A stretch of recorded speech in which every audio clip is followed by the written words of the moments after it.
నమస్కారం అండి. నేను doctor Pradeep Ojha, MD physician register endocrinologist. మన భాస్కర హాస్పిటల్ షాపూర్ గండిమైసమ్మలో చేస్తున్నా. ఈరోజు మనం ఎరెక్టైల్ డిస్ఫంక్షన్ గురించి డిస్కస్ చేద్దాం. దీన్ని మనం అంగస్తంభన అంటాం. దీని గురించి ఎందుకు ఈరోజు డిస్కస్ చేస్తున్నాం అంటే ఈ మధ్య బాగా ఎక్కువగా పెరిగిపోతుంది. అంటే ఒకప్పుడు అంగస్తంభన అనేది గ్రేటర్ దెన్ అంటే 40 సంవత్సరాలు పైబడిన వాళ్ళకి బాగా కామన్గా ఉండేది అనమాట. అంటే అప్పటి నుంచి స్టార్ట్ అయ్యేది. ఎందుకు స్టార్ట్ అయ్యేది? టెస్టిస్ట్రాన్ అనే హార్మోన్ మన బాడీలో తగ్గడం వల్ల మగవాళ్ళలో ఈ అంగస్తంభన అనేది జరిగేది. కానీ ఈ రోజులో 30 సంవత్సరాలు దాటిన వాళ్ళకి కూడా అంగస్తంభన అనేది రెగ్యులర్గా రిపీటెడ్గా కంప్లైంట్స్ వస్తున్నాయి. ఫర్ ఎగ్జాంపుల్ మన ఇండియాలో 30 సంవత్సరాలు దాటిన వాళ్ళలో మినిమం ఒక సర్వే ప్రకారం మినిమం 1 నుంచి 1,50,00,000 మంది వరకు ఈ అంగస్తంభన ప్రాబ్లం అనేది ఉంది అన్నది ఒక సర్వేలో తెలుస్తుంది మనకి. సో ఇది ఎందుకు ఈ మధ్య 30 ఇయర్స్కే స్టార్ట్ అవుతుంది అంటే because of life style, work pressure వల్ల, సాఫ్ట్వేర్ జాబ్స్ చేసేవాళ్ళు, సెడెంటరీ లైఫ్ స్టైల్ అంటే ఎక్కువ కూర్చొని జాబ్ చేసేవాళ్ళు, స్మోకింగ్, డ్రింకింగ్, ఈ డయాబెటీస్, షుగర్, హార్ట్ ప్రాబ్లమ్స్ ఇవన్నీ ఎక్కువైపోవడం వల్ల ఈ అంగస్తంభన అనేది ఎక్కువగా 30 సంవత్సరాలు దాటినాకనే చాలా మందిలో కనబడుతూ ఉందన్నమాట. అసలు అంగస్తంభన అంటే ఏంటి అంటే మన పెన్నిస్ ఏదైతే ఉంటుందో అది ఎరెక్షన్ అవ్వకపోవడం, అంటే గట్టి పడకపోవడం అవ్వచ్చు, లేదా గట్టి పడిన వెంటనే మెత్తగా కావడం అవ్వచ్చు, లేదా తొందరగా మెత్తపడిపోవడం అవ్వచ్చు. దీన్నే అంగస్తంభన అంటాం. ఒక యావరేజ్గా ఒక మగవాడు మినిమం 5 minutes to 10 minutes ఉంటుంది, ఇంకా ఎక్కువ కూడా ఉంటుంది మనిషి బట్టి. 10 minutes వరకు ఆ ఎరెక్షన్ అనేది ఉంటుందన్నమాట. కానీ 10 minutes, 2 minutes, 3 minutes, 5 minutes లోపలనే అది డౌన్ అవుతుంది అంటే దాన్నే అంగస్తంభన అంటారు. మినిమం టు మినిమం అయితే 10 minutes ఉండాలి. కానీ దానికి మించి తక్కువ అయితే దానికి ఖచ్చితంగా మనం డాక్టర్ దగ్గరికి చూపించుకోవాల్సి ఉంటుంది. చాలామంది ఇది బయటికి చెప్పుకోలేక భయపడి డిప్రెషన్లోకి వెళ్ళడం, లేదా చాలామంది షేర్ చేసుకోరు. 100లో 90% మంది మగవాళ్ళు ఈ ప్రాబ్లం ఉందని చెప్పి ఎప్పుడు కూడా బయట వాళ్ళతో చెప్పుకోవడం కానీ డాక్టర్తో చెప్పుకోవడం కానీ చేయరు. ఓన్లీ 10% ధైర్యం చేసి వచ్చి డాక్టర్ దగ్గర ట్రీట్మెంట్ తీసుకుంటారండి. కానీ ఈ అంగస్తంభన అనేది 100కి 100% అంటే 100 మందిలో 100 మందికి మనం ట్రీట్మెంట్ ఇవ్వచ్చు. అంత అడ్వాన్స్ ట్రీట్మెంట్ ఉంది. కానీ చాలామంది ఏమనుకుంటారంటే అన్నిటికీ ట్రీట్మెంట్ ఉంది, కానీ దీనిలో మాత్రం 100% మన ట్రీట్మెంట్ ఉంది. యాక్చువల్లీ అసలు దీనికంటే ముందు మనం అసలు దీని మెకానిజం, అసలు ఎలా మనకి ఈ అంగం అనేది గట్టిపడుతుంది అని తెలుసుకోవాలి. మనం ఎప్పుడైనా సెక్షువల్గా యాక్టివ్ అయినప్పుడు కానీ ఏమవుతుందంటే మన బ్రెయిన్ నుంచి కెమికల్స్ రిలీజ్ అవుతాయి. అవి ఆ కెమికల్స్ వల్ల మన రక్తం, బ్లడ్ ఫ్లో అనేది పెన్నిస్లోకి పెరిగి ఆ అంగం అనేది గట్టిపడడం జరుగుతుందన్నమాట. ఇది మళ్ళీ తర్వాత ఆ ఆర్గాజం అయ్యాక, అంటే మొత్తం అయిపోయాక ఆ కెమికల్ అనేది తగ్గిపోతుంది. తగ్గిపోయినప్పుడు ఆ బ్లడ్ మళ్ళీ బ్యాక్, ఏదైతే బ్లడ్ వచ్చి ట్రాప్ అయిందో అది మళ్ళీ బ్యాక్కి వెళ్ళిపోతుంది. అప్పుడు అంగం అనేది నార్మల్ అయిపోతుంది. ఇది సాధారణంగా జరిగేది.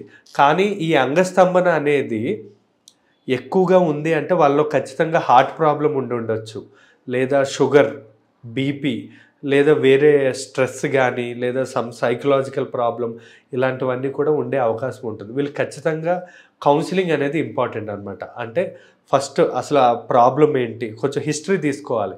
హిస్టరీ అనేది ఇంపార్టెంట్. అంటే వాళ్ళు ఏమైనా డ్రగ్స్, స్మోకింగ్, లేదా ఏమైనా ఆల్కహాల్ ఎక్కువ తీసుకుంటారా, ఏమైనా ముందు ఆపరేషన్స్ అయ్యాయి, ఏమైనా రేడియేషన్, క్యాన్సర్ డ్రగ్స్ వాడుతున్నారా, లేదా మార్నింగ్ లేచిన వెంటనే అంటే ఎరెక్షన్ ఉంటుందా లేదా ఉండట్లేదా, ఇవన్నీ ఆ స్ట్రెస్, ఏమైనా సైకలాజికల్ ట్యాబ్లెట్స్ వాడుతున్నారు, ఇవన్నీ హిస్టరీ తీసుకోవాల్సి ఉంటుంది.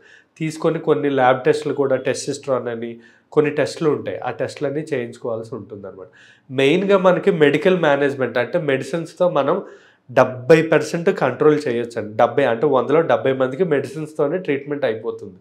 లైక్ టడాఫిల్, సిల్డెనాఫిల్, లేదా సైకియాట్రీ మెడికేషన్స్, కౌన్సిలింగ్తో మనం ఈ ట్యాబ్లెట్స్తోనే సగానికి ఎక్కువగా మనం నయం చేయొచ్చు.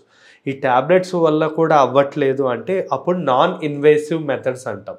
అంటే ట్యాబ్లెట్స్ కాకుండా వేరే మెథడ్స్ ఇస్తాం. ఫర్ ఎగ్జాంపుల్ టెస్టిస్ట్రాన్ థెరపీ, అంటే టెస్టిస్ట్రాన్ ఇంజెక్షన్స్ అని ఉంటాయి. అవి ఎవ్రీ 15 daysకి ఒక 6 months తీసుకోవాలి. దానివల్ల ఒక 80% అంటే 80% వరకు క్లియర్ అయిపోతుంది.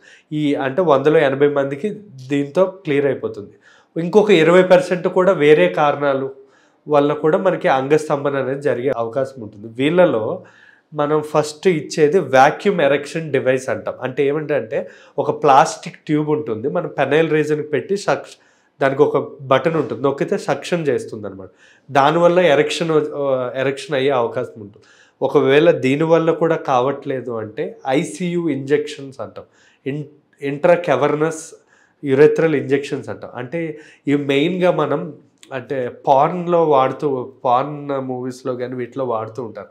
ఏం చేస్తారంటే నార్మల్ ఇంజెక్షన్, అంటే దానికి సూది అట్లా ఏమి ఉండదండి, నార్మల్ జనరల్ ఇంజెక్షన్. దాని ద్వారా ఒక మెడిసిన్ ఉంటుంది 2 ml to 4 ml డైరెక్ట్ పెన్నిస్లోకి ఆ మెడిసిన్, అంటే ఇంజెక్షన్ ఉండదు, సూది లేకుండా ఆ ఇంజెక్షన్తో డైరెక్ట్ పెన్నిస్లోకి ఆ ఇంజెక్షన్ అనేది మనం ఇచ్చేస్తాం అనమాట. ఆ ఇంజెక్షన్ ఇచ్చినప్పుడు ఏమవుతుందంటే మినిమమ్ ఎవరికన్నా కూడా 3 to 4 hours అంగం అనేది డౌన్ అవ్వకుండా ఉంటుంది, నెంబర్ 1. ఇంకోటి అంగం అనేది ఆ 3 hours, అంటే ఇప్పుడు మామూలుగా అంటే 6 inches వరకు ఉండొచ్చు, ఇంకా పెద్దగా అయ్యే అవకాశం ఉంటుంది. సో అందుకే మనం కొన్ని మూవీస్లో చూసి చాలామంది మోసపోతూ ఉంటారు. అలాగే అందరివి కూడా అంగాలు ఉంటాయని చెప్పి చాలామంది మోసపోతూ ఉంటారు. అది 100% నాట్ ట్రూ. వాళ్ళు మ్యాక్సిమం ఈ ఇంజెక్షన్స్ ఇవే వాడతారు వాళ్ళు. సో ఈ ఇంజెక్షన్స్ కూడా ఇస్తూ ఉంటాం, అంటే కొంతమందిలో అంగస్తంభన అనేది అవ్వకపోయిన వాళ్ళకి ఈ ఇంజెక్షన్ ఇస్తాం. ఇది లాస్ట్, ఇక్కడ 90% ఈ ఇంజెక్షన్తో 100లో 90 మందికి ఇక్కడే అయిపోతుంది. ఇది కూడా అవ్వకపోతే పెనైల్ ఇంప్లాంట్స్ అంటాం. ఇది last treatment, very advanced treatment అనమాట. మనం ఇప్పుడు డిస్కస్ చేసిన ఏది కూడా పని చేయనప్పుడు ఈ పెనైల్ ఇంప్లాంట్స్ వాడతాం. పెనైల్ ఇంప్లాంట్స్ అంటే ఏం చేస్తాము అంటే అదొక సర్జికల్ మెథడ్, సేఫ్ సర్జరీ, అంటే ఏమి దానివల్ల ఎక్కువ కాంప్లికేషన్ ఉండవు, స్టెరైల్ కండిషన్స్లో చేస్తాము. ఇది చాలా సేఫ్ సర్జరీ. మనం ఏమి ఇచ్చినా కూడా వాళ్ళ అంగం అనేది స్టాండ్ అవ్వట్లేదు అంటే వాళ్ళకి లోపల నరాల ప్రాబ్లం ఏదో ఉంది అని అర్థం. అది మనం పెనైల్ డాప్లర్ అని బ్లడ్ టెస్ట్, అంటే దానికి రక్తం సప్లై ఎలా ఉంది అన్నది ఒక పెనైల్ డాప్లర్ అనే టెస్ట్ చేసి రక్తం సప్లై అనేది లేదు, ఆ నరాలకి రక్తం సప్లై అనేది లేదు అన్నప్పుడు మనం ఈ ఇంప్లాంట్స్ వాడతాం. ఈ ఇంప్లాంట్స్ అంటే ఏంటంటే మనకి పాకెట్లో, అండర్వేర్ నుంచి పాకెట్లో అది ఉంటుందన్నమాట, ఆ చిన్న పంప్ లాంటిది ఉంటుంది. ఆ పంపు నుంచి సెలైన్ లాంటి వాటర్ అనేది మనకి పెన్నీస్కి డైరెక్ట్గా ఇన్సర్ట్ చేస్తారు. మనకి ఎప్పుడైతే ఎరెక్షన్ కావాలో దాన్ని మనం ఆ పంప్ చేసుకుంటే మనకి ఆ పెన్నీస్ అనేది ఎరెక్ట్ అవుతుంది. మళ్ళీ మొత్తం మనం ఎప్పుడైతే దాన్ని ఆపేయాలనుకుంటున్నాం మళ్ళీ ఇన్ఫ్లేట్ చేసుకోవాలి. ఆ పంప్ని మనం రిలీజ్ చేస్తే మళ్ళీ ఆ నార్మల్ సెలైన్ అన్నది వెనక్కి వచ్చి మళ్ళీ అంగం అనేది నార్మల్ స్టేజ్కి వస్తుంది. దీన్నే ఇంప్లాంట్స్ అంటాం, పెనైల్ ఇంప్లాంట్స్. ఇప్పుడు ఈ మధ్య కొత్తగా ఇంకా అడ్వాన్స్డ్ పెనైల్ ఇంప్లాంట్స్ వచ్చాయి. అంటే ఏంటంటే ఒక బటన్ ఉంటుంది, అది కూడా మన పాకెట్లో ఇస్తాం. అండర్వేర్ నుంచి మన పాకెట్లో ఆ బటన్ ఉంటుంది. మనకి ఎప్పుడైతే మన పెన్నీస్ అనేది ఎరెక్ట్ అవ్వాలి అంటే మనకి సెన్సేషన్ అన్నీ ఉంటాయి చాలామంది, కానీ పెన్నీస్ అన్నది ఎరెక్ట్ అవ్వడం ఒక్కటే ప్రాబ్లం ఉంటుంది. కాబట్టి ఆ ఎరెక్షన్కి ఈ ట్రీట్మెంట్ ఇస్తాం. ఏం చేస్తాం, ఆ బటన్ ఏదైతే ఉంటుందో ఆ బటన్ నొక్కిన వెంటనే మన పెన్నీస్ అనేది ఎరెక్ట్ అవుతుంది. మళ్ళీ మనకి ఎప్పుడైతే మనం డౌన్ చేయాలనుకుంటున్నాం మళ్ళీ ఆ బటన్ నొక్కితే మళ్ళీ ఆ పెన్నీస్ అనేది డౌన్ అయిపోతుంది. సో ఇది వెరీ అడ్వాన్స్డ్. ఇప్పుడు మనకు ఫారిన్లో ఆల్రెడీ వచ్చింది నేను చెప్పే ఈ సెకండ్ది, బట్ ఇండియాలో కూడా ఇంకొక 3 to 6 monthsలో ఇది మన ఇండియాలో కూడా ఇప్పుడు వచ్చేస్తుందండి. Thank you.